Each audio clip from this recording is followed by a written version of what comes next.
वो गुरु का स्वरूप है ज्ञान, ज्ञान स्वरूप है।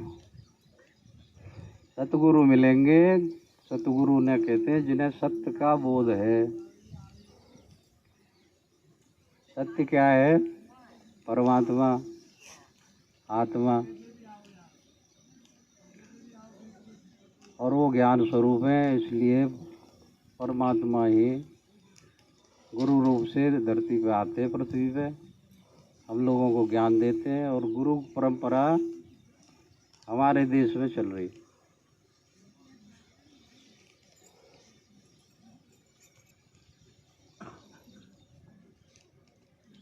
चर्चा अज्ञान और अज्ञान जनित जो है उसी की कर सकते हैं हम।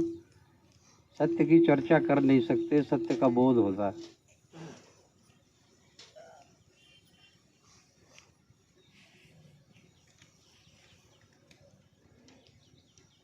ज्ञान चर्चा से ज्ञान का बोध होता है, ज्ञान प्रकट होता है। तो जो ज्ञान है, समझो ये ज्ञान हमारे साथ है, हर समय गुरु हमारे साथ है। ऐसे नहीं समझना है कि शरीर छोड़ गए गुरु तो गुरु जी अब नहीं रहे। जो ज्ञान है यही गुरु है। तो हमें अगर गुरु जी का आशीर्वाद हर समय चाहिए तो हमें ज्ञान में रहना पड़ेगा, विवेक में रहना पड़ेगा। अज्ञान में मैं गया तो समझो मैंने गुरु को त्याग दिया, गुरु की चरणों से दूर हो गया। तो गुरु जी ने हमें जो रास्ता बताया है उस राह पे चलना ही गुरु जी की शरणागति है। हमें परमात्मा नहीं मिले अभी तो हमें जब तक गुरु जी के शरण रहना है।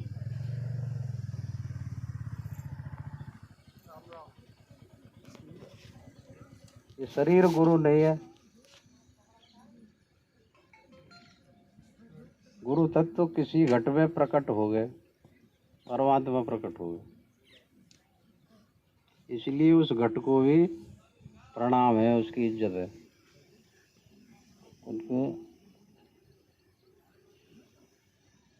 शरीर को भी पूजनीय मान लेते हैं।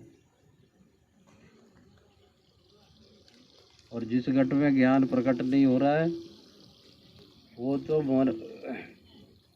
धरती पे मनुष्य के शरीर में जानवर ही है।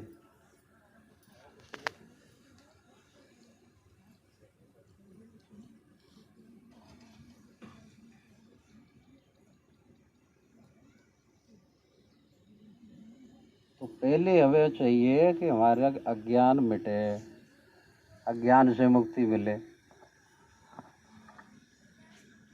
इसके लिए हम लोग जाते हैं सतगुरु के पास, जाके उनको सुनते हैं। भक्ति क्या है? पहले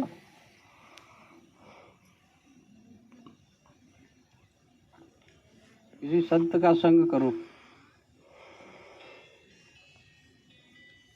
कोई सतगुरु मिले उनसे पूछो कि प्रभु मैं हूँ कौन, कहाँ से आया हूँ मैं, कौन हूँ मैं, यहाँ क्यों हूँ, कहाँ जाना है और कहाँ चला जाता हूँ, 84 में घूम रहा हूँ, क्या वास्तविक स्वरूप है मेरा, मैं कहाँ से आ गया हूँ, कौन हूँ। ये थोड़ा सोच ले आदमी, बस उसके अंदर अगर ये जिज्ञासा प्रकट हो गई तो समझो पिछले जन्म में भी मैं मनुष्य था। जिसके अंदर यही नहीं आ रहा है कि मैं कौन हूँ, कहाँ से आया हूँ, किसने बना दिया ये जगत, तो शंका है कि पिछले में अभी मनुष्य नहीं था, अभी 84 में से आ रहा हूँ कहीं से, और अब तो मनुष्य शरीर में आ गया हूँ। और देखो हम तो इतने भाग्यशाली हैं कि हम लोगों को सब कोई मिले होंगे, सबको सतगुरु मिले हैं और सत्संग करते हैं, सेवा करते हैं, और हम तैयार हैं कि भाई हमें मुक्ति मिले, मोक्ष मिले। तभी ये मानव जीवन, तभी भाग्यशाली है हम, नहीं तो नहीं। मानव शरीर मिल जाए और जिसके अंदर विचार ही ना आया कि कौन हूँ मैं, किसने बनाया है जगत, कहाँ से है, कौन है परमात्मा, तो वो जानवर ही है और वो फिर से 84 की तैयारी कर रहा है।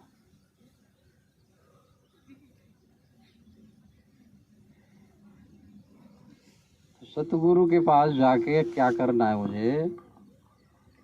मुझे श्रवण करना है। उनको खाली सुनना ही नहीं है, मुझे सुनते सुनते बोध भी करूं, समझ में भी आए, मेरे अनुभव में आए बात। अनुभव में ना आए तब तक पूछो बार बार, बोली गुरुजी मेरी समझ में नहीं आई बात।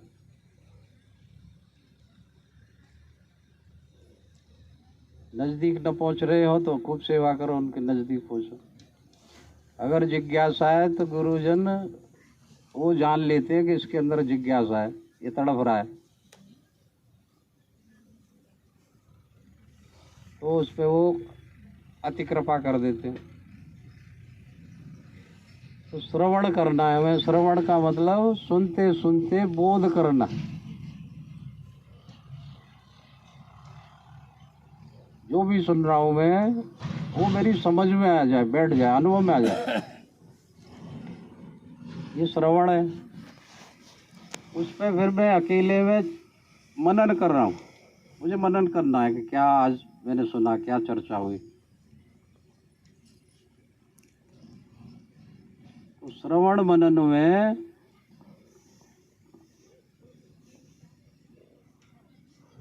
हम सहज समाधि में रहते हैं, संसार को भूल जाएंगे।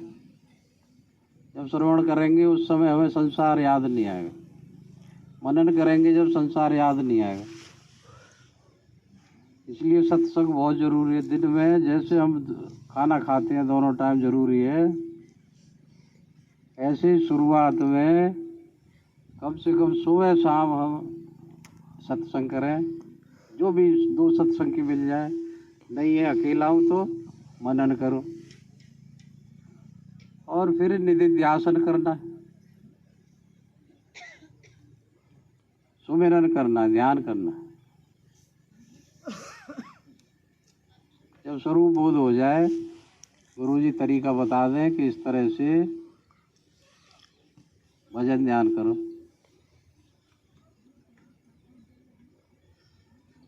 वो हमें शुरू में तो रोज करना, सुबह शाम करना है। और फिर अभ्यास बन जाएगा तो फिर हम सहज समाधि में रहेंगे। सहज समाधि में रहते रहते सेवा करते रहना, यथासंभव सेवा करते। ये हम सब कर ही रहे। और अगर इसमें हम कम लापरवाही कर रहे हैं तो हम भक्त नहीं हैं। श्रवण मनन और निधिध्यासन जो कर रहे हैं वही साधक है। इसी साधक को कहते हैं भगत। भक्त का मतलब जो विभक्त नहीं है, जो स्वरूप में सद रहा है, वो भक्त है। साधक है जो सद रहा है।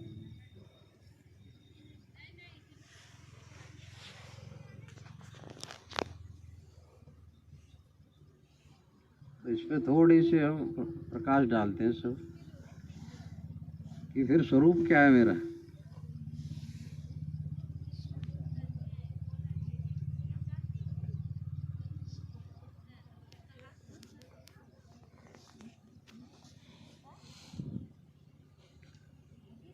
हम सबको अनुभव है ही।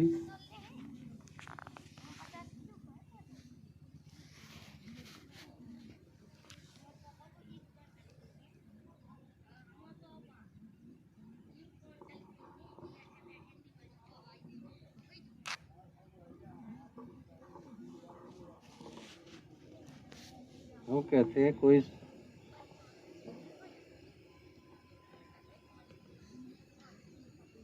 शरीर छोड़ के चले गए,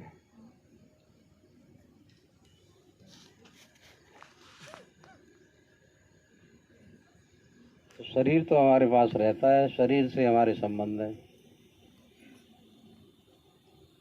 बच्चे कहते हैं ये मेरे मम्मी पापा हैं, मम्मी पापा कहते हैं हमारे बच्चे हैं, पति कहते हैं मेरी पत्नी है, पत्नी कहती है मेरे पति हैं, कोई फूफा है, कोई नाना है, कोई दादा है। ये हम सब जानते ही हैं कि हम शरीर स्तर तक जुड़े हैं, बस दृश्य से जुड़े हैं। और जो भी मैं देख सकता हूँ, सुन सकता हूँ, छू सकता हूँ, सूंघ सकता हूँ, चख सकता हूँ, यहाँ तक कि मैं जो विचार भी कर सकता हूँ, ये सब नाशवान है। जिस चीज़ के बारे में मैं सोच लूँ,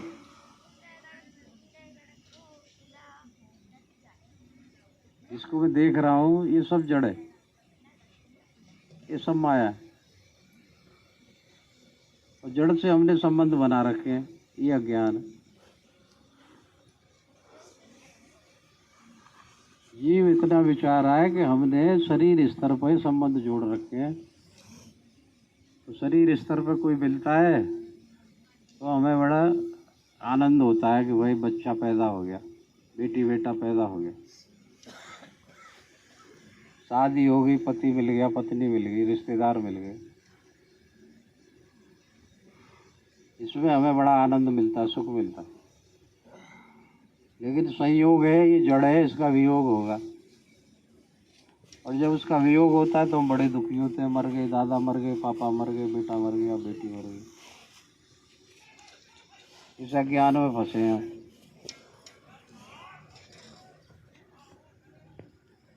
चेतनीय विषयों की ओर उन्मुक्त होना,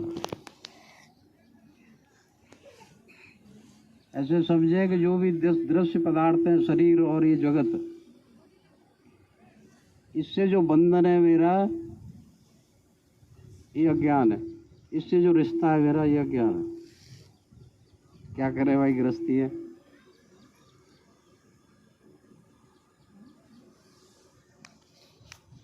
छोटे बच्चे को मम्मी कहेगी मैं तेरी माँ हूँ, बच्चा मान लेता। पिता कहेगा मैं तेरा पिता हूँ, बच्चा मान लेता। उसे कहिए तेरी बहन है, भाई है, वो मान लेता है। सारी चीज़ हम उसे सिखाते हैं कि जगत के बारे में। ये चंदा मामा है, वो मान लेता है। ये पृथ्वी है, सूरज है, मान लेगा। सारी मानी हुई बातें हमारे पास हैं, जानी हुई एक बात नहीं है, सब मान रखा हमने। और जो माना हुआ है ये सब नाशवान है, छूट जाएगा, एक दिन हमसे बिछड़ जाएगा।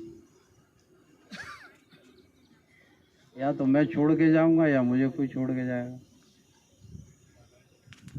और ये भूल गया हूँ मेरा घर कहाँ है, और छोड़ छोड़ के बार बार उसी बंधन में, वही चाहत मुझे 84 में घुमा रही।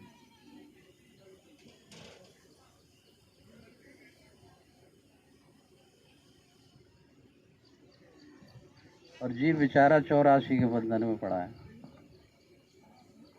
इससे मुक्ति नहीं मिल रही। एक कोष छूट जाता है अन्न में, 4 कोष संग हैं, उन्हें लेके कर्म अनुसार फिर अगले जन्म में फिर भोग भोग रहा।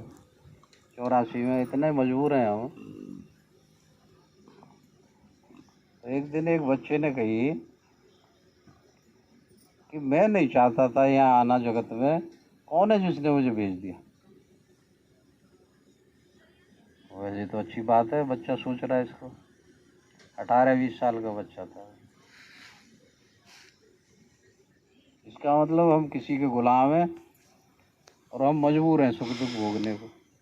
अगर मजबूर होते तो फिर मोक्ष कहाँ है, फिर तो मोक्ष ही नहीं, मुक्ति नहीं है। फिर तो किसी गुरु जी की भी जरूरत नहीं है। जब मुक्ति है ही नहीं तो काय के लिए गुरु, काय के लिए साधना। ये चीज़ें हमें समझनी पड़ेंगी।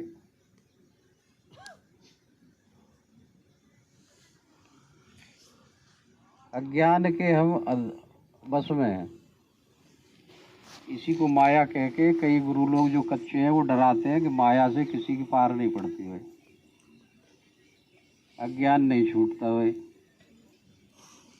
इतना अज्ञान हावी है हमारे ऊपर, चेतना के ऊपर। सुरति जिसको बोलते, सुरति, ये वास्तव में इसमें अज्ञान है, ये अज्ञान है, इसमें अज्ञान ने इसको अपने वश में कर रखा। पहले हम सब कि हमें अज्ञान मिटाना है, ऐसा निश्चय कर लें। ऐसी मुमुक्षा जिसके अंदर पैदा हो गई, उस पर कृपा होती है, फिर प्रभु कृपा, गुरु कृपा होगी, और ये पक्की बात है, अज्ञान मिट जाता है। इसका स्वरूप ही है कि ये सत्य भी है और असत भी है। असत है तो मिट जाएगा, और सत्य है तो मिटता नहीं। ये समझना पड़ेगा हमें कैसे।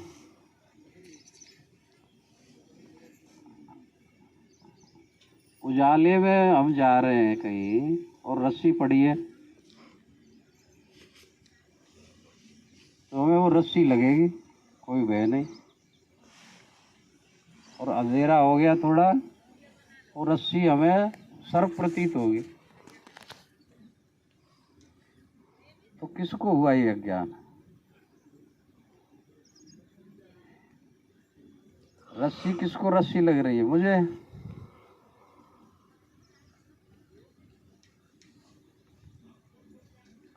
और वो सर्प किसको प्रतीत हुई? मुझे। इसका मतलब अभी अज्ञान उत्पन्न हो गया, पहले नहीं था। जब रस्सी लग रही है तब तो ठीक ठीक जानकारी है, ठीक ठीक जानकारी है तब रस्सी है, और ठीक ठीक जानकारी नहीं है तो सर्प प्रतीत हो रहा है।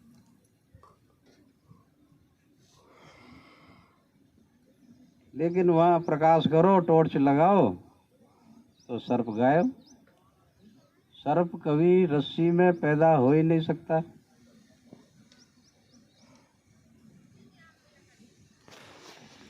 तो फिर भाई किसको अज्ञान हो गया, या किसने जगत बना दिया, क्या हो, ये कैसे है? मैंने क्या मान रखा है, मुझे पता ही नहीं है। जो सिखाया है मुझे बचपन से वो मान रखा है, और उसमें संयोग में बड़ा आनंदित रहता हूँ, वियोग में दुखी रहता हूँ। ये अज्ञान कैसे मिटे? रस्सी में तो टॉर्च लगा दिया हमने। तो ज्ञान को कहते हैं ना, एक गुरु ही हमें अंधकार से प्रकाश की ओर ले जाते हैं। ज्ञान से अज्ञान की ओर ले जाते हैं। तो इसका मतलब मेरा भी ज्ञान स्वरूप ही है। भूल गया हूँ स्वरूप को ही अज्ञान हो गया। किसी को कोई बात हो तो बोल सकते, बीच में पूछ सकते, कोई बात आए तो समझ में आ रही हो या ना आ रही हो। केवल मानव शरीर में ही इससे छुटकारा है, दूसरे किसी शरीर में नहीं। और अज्ञान में ही हम रह के जीवन जिए और इसमें मर गए तो फिर 84 का बंधन नहीं टूट गया। ये लोग नहीं छूट रहे, मृत्यु वाले, जन्मने वाले।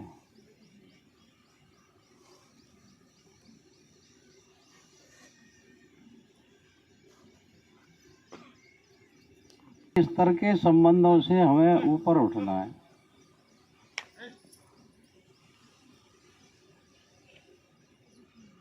हमें समझना है कि इसमें शरीर में कौन है, इस शरीर से बाहर कौन है, मेरी कहाँ हूँ मैं, कौन हूँ मैं।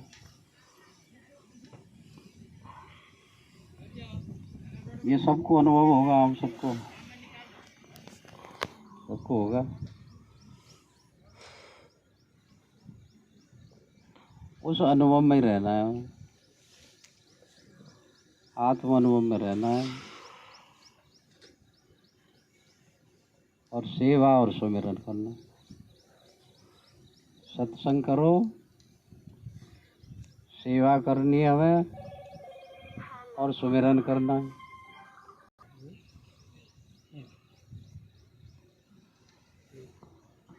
इससे ऊपर कुछ अगर सुनना हो तो बात है।